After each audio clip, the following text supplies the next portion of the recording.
ఈరోజు రాష్ట్రంలో జరుగుతూ ఉన్న పరిస్థితులన్నీ కూడా మీకు అందరికీ కూడా తెలియని కావు. రాష్ట్రంలో జరుగుతూ ఉన్న దారుణమైన పరిస్థితులు ఎలాగున్నాయి అంటే ఇంతకుముందు ఎప్పుడు జరగల. అసలు మనం అధికారంలో ఉన్నప్పుడు ఏ రోజు ఎంకరేజ్ చేయాల.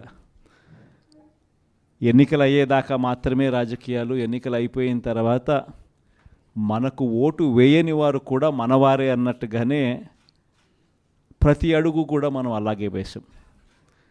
ఏ స్థాయిలో అలా అడుగులు వేసాము అని అంటే ఏకంగా మనకు ఓటు వేయని వారిని సైతం కూడా వెతుక్కుంటూ వెళ్ళి డోర్ డెలివరీ చేస్తూ ప్రతి పథకం కూడా అమలు చేసాం.